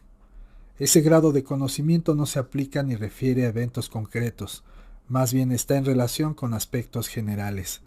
Es la certeza de que la esencia existe en todos como igual, o es el conocimiento de que en cada uno el mundo es construido, o es la confianza en la existencia de experiencias internas, o es la seguridad de que muchas conductas todavía dependen de la historia personal. Saber que se sabe no es un grado de claridad que impida el conocimiento, sino más bien un estado de apertura y desinhibición que lo facilita. Es simplemente un nivel de autorrespeto y autoconfianza. De la autoridad. Ayer tuve un sueño. Era un cuarto de una casa, todo estaba ocupado por sillas y de la pared colgaba el cuadro más bello que he visto. Era un óleo gigantesco en el que se hallaban pintados 6 hombres. Cada uno tenía diferente expresión, pero en todos se reflejaba profundidad y serenidad. Entraba gente al cuarto, cada uno se paraba frente al cuadro, se arrodillaba y besaba el suelo. Después se dirigía al lugar en donde estaban las sillas y se sentaba en una de ellas. La misma escena se repitió hasta que todas las sillas estuvieron ocupadas. Todos observábamos el cuadro. El óleo empezó a vivir. Las figuras pintadas se movían y la que ocupaba el centro comenzó a hablar. Lo que decía no lo recuerdo, pero era sensato, razonable y profundo. Todos estábamos asombrados, pensábamos que la organización a que pertenecían la casa, el cuadro y las sillas era poderosa y sabia, pues lograba darle vida a un óleo. Me paré de mi silla y me acerqué al cuadro. A un lado del marco había una puerta. La abrí y me introduje al interior de un pequeño cuarto donde había un proyector de cine apuntalado hacia la parte posterior de la pintura. Comprendí que todo era una farsa. Entre el proyector y la pintura había una especie de filtro óptico. Lo tomé y lo quité de su lugar. Después salí al cuarto de las sillas y miré el cuadro.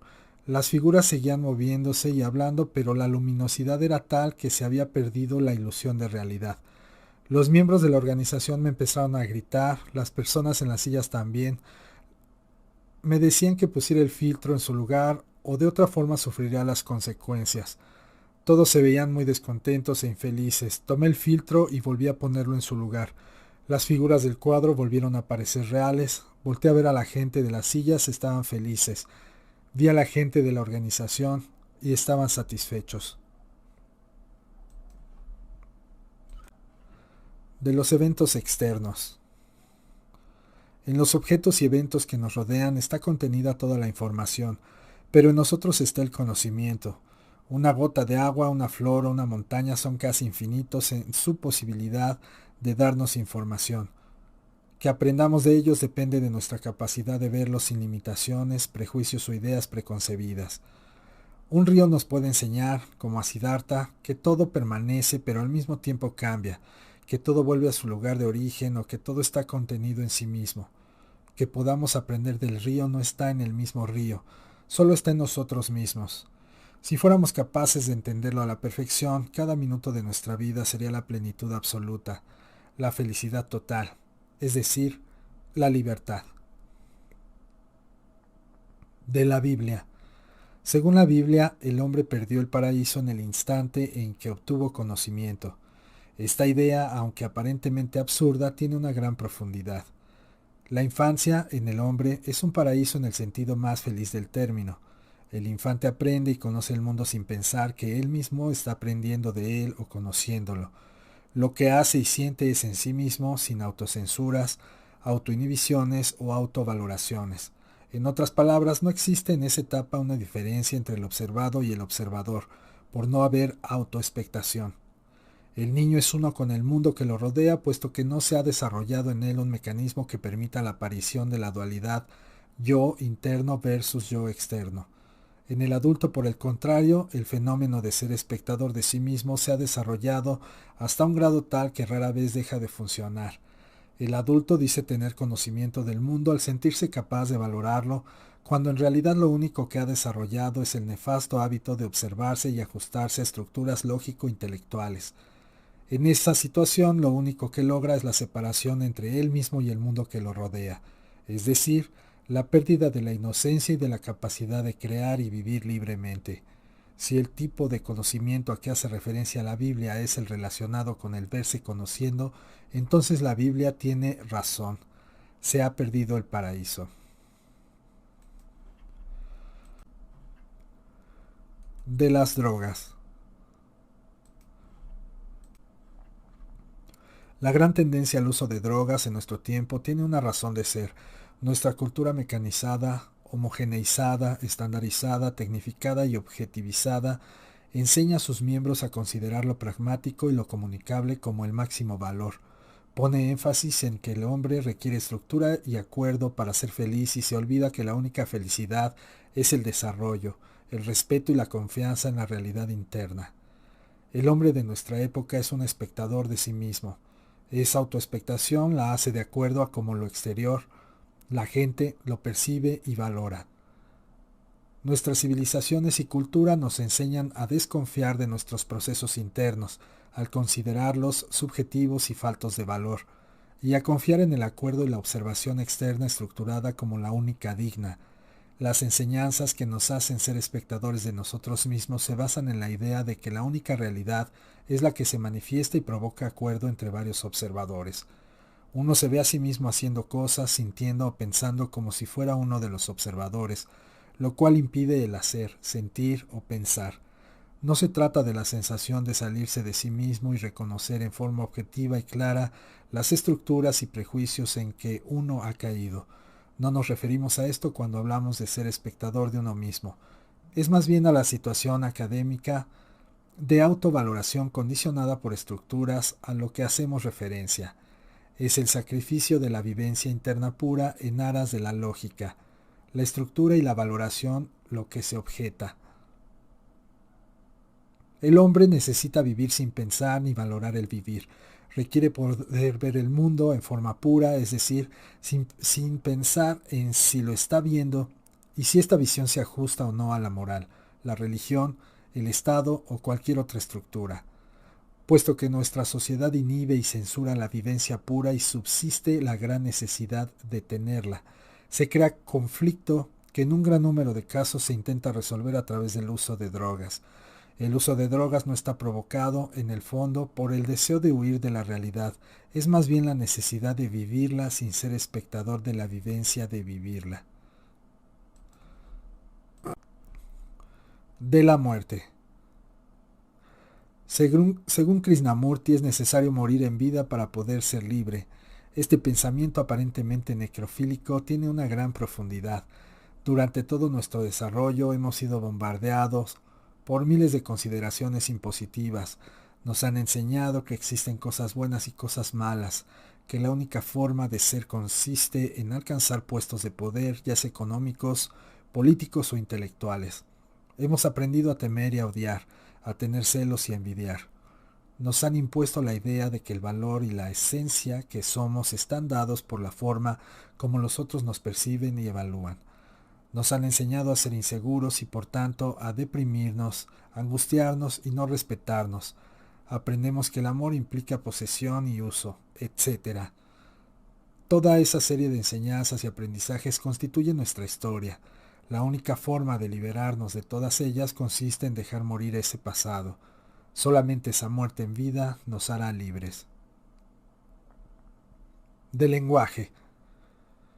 Hablamos de un bosque como entidad única y reductible a una categoría, cuando en realidad es un conjunto infinito de diferentes unidades que en sí mismas son independientes unas de otras. Nos referimos a fulanito como Juan, Pedro, Ignacio, Rodolfo, etc., como si fuera posible reducir su humanidad a un nombre y como si ésta, al igual que el nombre, fuera estable, fija e inmutable. Parecería que comunicarnos requiere tal reduccionismo para ser posible.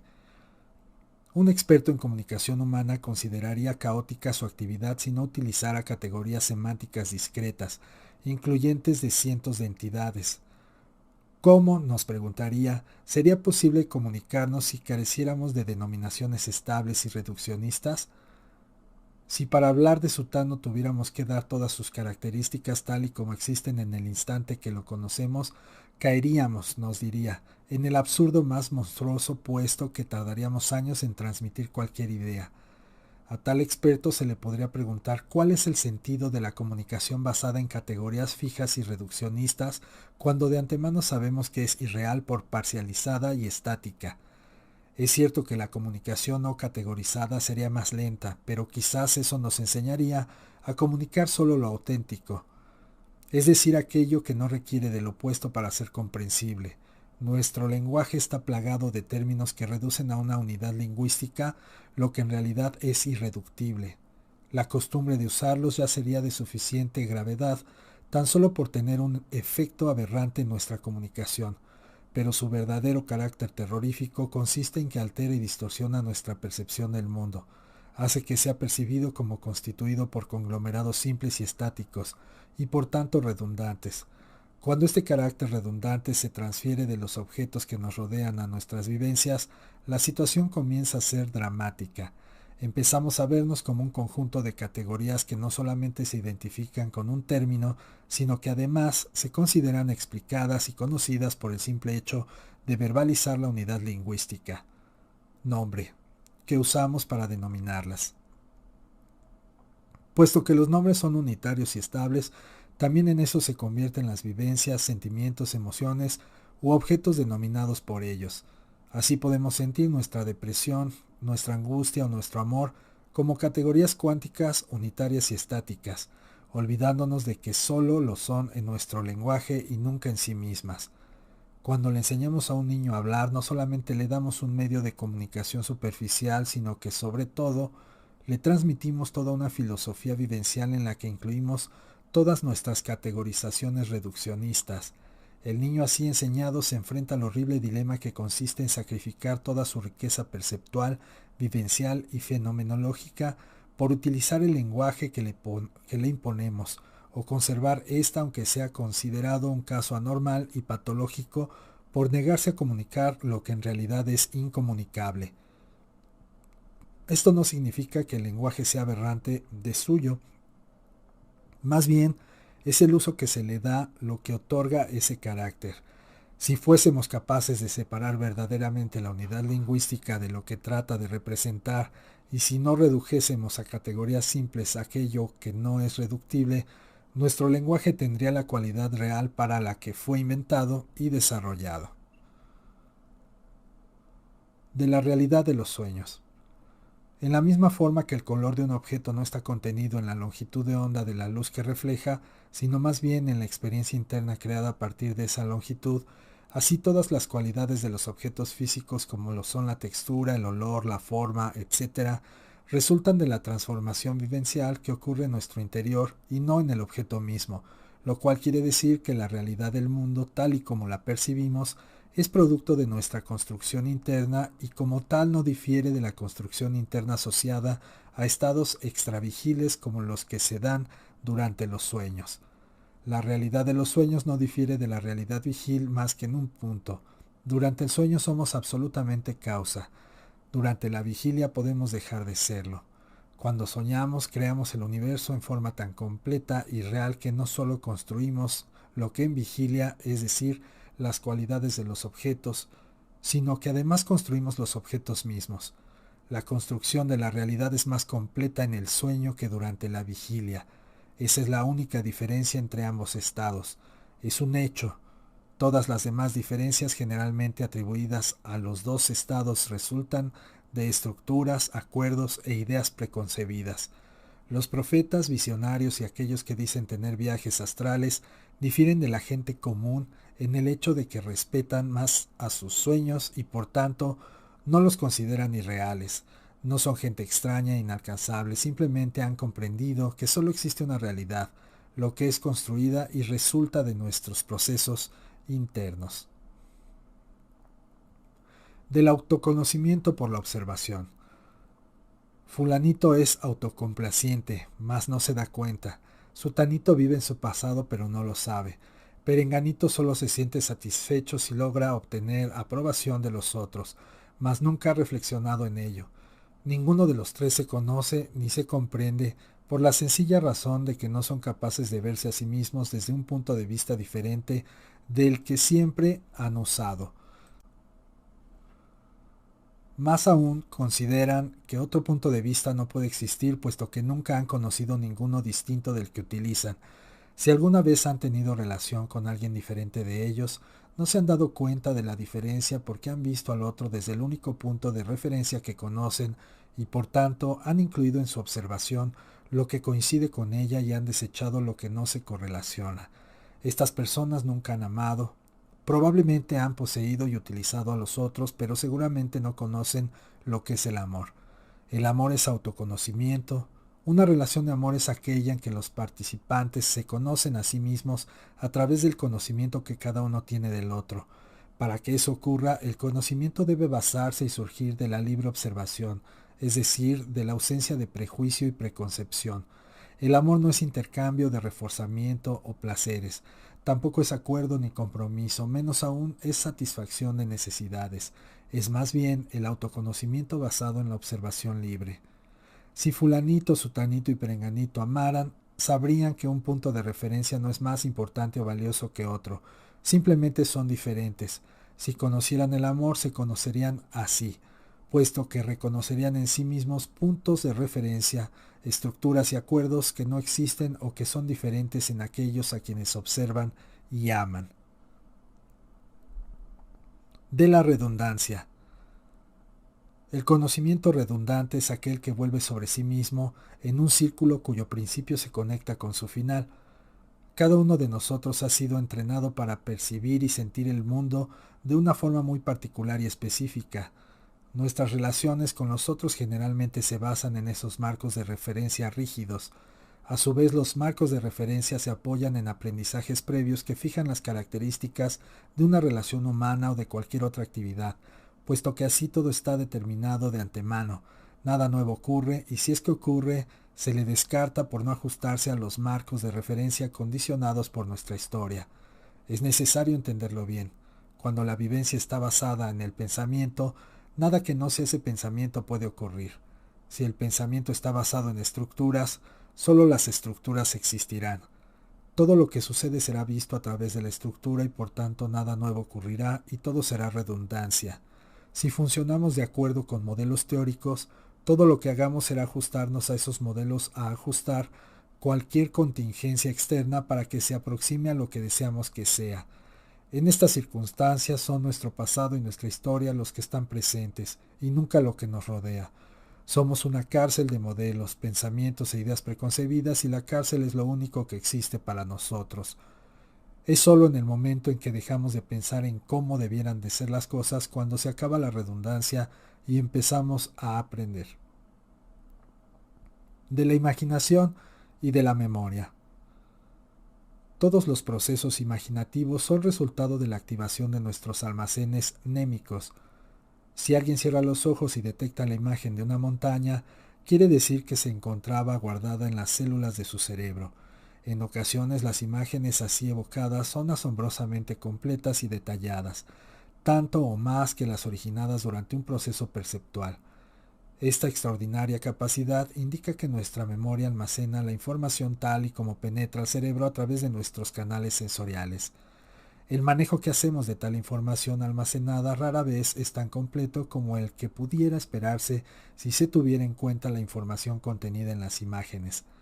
Si alguien nos pidiera una descripción verbal o simplemente un dibujo de cualesquiera de nuestras imágenes internas, sería excepcional que contuvieran la misma, o por lo menos aproximada, información que la imagen. Debe existir algún proceso que transforma la información de la memoria y da lugar a diferentes evocaciones. En el paso de almacén a evocación hay pérdida en el sentido de detalle, precisión y carácter total de la información. Puedo evocar la imagen de una bicicleta teniendo esta todo el detalle y contenido de una bicicleta real. En la imagen está el número exacto de eslabones que forman la cadena de acero, el número y la longitud de los rayos de las ruedas, etc. Esto significa que toda esa información está almacenada en mí. Sin embargo, si alguien me preguntara acerca del número de eslabones o de rayos, no le podría contestar. Eso significa que la evocación verbal no es una copia directa de la información almacenada, sino una transformación incompleta de la misma. Probablemente la razón de lo anterior es que la evocación verbal trabaja en términos de categorías reduccionistas. En cambio, la información almacenada no se halla categorizada en sí misma, sino que se encuentra tal y como se le percibe, es decir, con todos los elementos que forman cualquier objeto. La categorización viene después como manejo de la información que en sí misma no pertenece a ninguna categoría. Si la categorización de la información estuviese contenida en el almacenamiento original, no habría ninguna posibilidad de rearreglo o manejo creativo posterior, diferente del de la categorización primaria, puesto que la información almacenada puede ser recategorizada en cuantas ocasiones se requiera. El almacén original no está categorizado. La diferencia entre la evocación de una imagen visual y su verbalización, además de hacerse en términos de categorías, se determina de acuerdo con la libertad del proceso. La verbalización está sometida a reglas estrictas, la imagen no. Las reglas son las responsables de la pérdida de información en la verbalización. La falta de ellas es la causa del extraordinario contenido informativo de una imagen. De las decisiones. Puesto que la experiencia de lo que ocurre en mi cuerpo se construye en mi cerebro, esto puede cambiar esa construcción. Si la experiencia es de dolor, por ejemplo, en una pierna, el dolor no se encuentra localizado en la pierna, sino más bien en el interior del cerebro. Es allí donde el dolor es construido.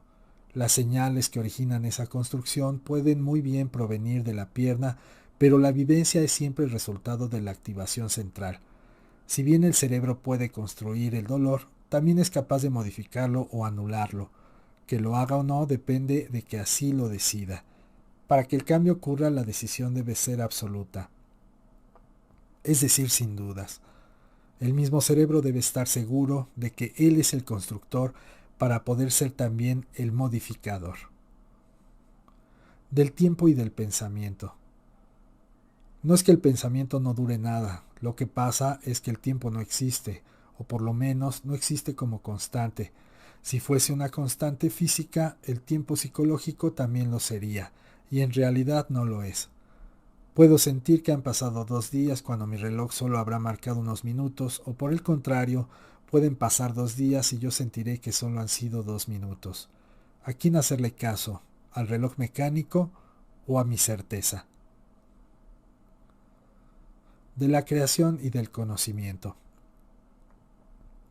La máxima satisfacción es la creación de una pintura, una sinfonía, una idea, una imagen, un sueño.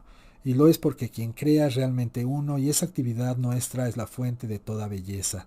Crear implica hacer algo de la nada. Antes de existir, ni siquiera como imagen en el pintor, un cuadro no es nada. Solo cuando esa imagen aparece o cuando se transforma en un óleo, es cuando nace. Este acto de creación no tiene parangón con ningún otro. Lo que se siente durante su ocurrencia no puede describirse, pero seguramente constituye la emoción más satisfactoria que alguien pueda tener. Todo acto de creación se acompaña de la misma sensación, sin importar su carácter específico. Así, un razonamiento acerca del porqué de X proceso es en sí un acto de creación, y como tal, idéntico al de una creación artística o de cualquier otra índole. Es la vivencia lo que cuenta, no su relación intelectualizada como un evento o situación. Encontrar la relación existente entre dos o más variables es crear la relación, por la simple razón de que ésta no existe físicamente. Este acto creativo no es ni más valioso ni menos importante que cualquier otro. El conocimiento es este mismo acto creativo, no es la acumulación de datos, métodos, informaciones o cualquier otro hecho medible y almacenable. El verdadero conocimiento es la creación perenne, puesto que cualquier conocimiento es precisamente un acto creativo. Un hombre en estado de conocimiento es aquel que ha aprendido a crear todo el tiempo, sin límite, sin intervalo. Él es el originador del conocimiento. Del preguntar. Pregunta solo aquel que no sabe. El que sabe ya no lo hace. Las preguntas no necesariamente están siempre entre dos signos de interrogación. Hablar puede ser una pregunta, de hecho es la constante interrogante acerca de la posibilidad de transmitir una experiencia interna. Por ello, quien habla lo hace porque no sabe. Solamente el que sabe no habla. El saber no es un entender intelectual, es más bien un no preguntar, no verbalizar, esto es no reducir. El estado de saber es intangible, inmaterial, averbal y me atrevería a decir inconsciente. Una persona es lo que no verbaliza, lo que no pregunta, lo que no muestra para mostrar. Por ello no se debe invalidar como inexistente aquello que no se oiga, vea, entienda o se palpe, sobre todo en cuanto al conocimiento de otra persona se refiere. La otra persona es aquello que no trata de transmitir, aquello que no se sabe que existe, aquello que calla. Del sentir y de los análisis. Es cuando uno empieza a dudar, que intenta hacer un análisis intelectual. Es cuando se deja de sentir, que uno comienza a preguntar. Es solo cuando se vive intensa y auténticamente, cuando las preguntas, los análisis intelectuales y la lógica dejan de ser necesarios. Cuando dudas y te preguntas acerca del valor que tienen las cosas, es porque dejas de sentir y tratas de hacer volver la sensación. No tiene caso esforzarse. Sentir no es resultado de un acto de voluntad o de una decisión. Es otra dimensión que aparece o no aparece, pero libremente, nunca bajo coacción o imposición. Es por ello que no vale la pena engañarse forzando sensaciones y sentimientos. Hacerlo tiene solo una consecuencia, la nulidad. Del no ver. Cuando alguien te invalida y te hace sentir mal, solo demuestra que no te está viendo ni te está escuchando a ti. Eres tú para él un simple reflejo de su propia visión, una prolongación tentacular de su punto de referencia. La persona que así te ve no sabe aprender de ti, quizá porque no sabe aprender de sí misma. El mundo para ella no existe sino como reflejo de un modelo redundante y cerrado que se ha creado de él, o como una idea o preconcepción del cómo debiera ser. El mundo si existe, más es uno el que aprende de él. Cuando se deja de aprender del mundo, significa que se le ha destruido. De las condiciones de aprender. Aprender de una persona solo es posible cuando se cumplen dos condiciones.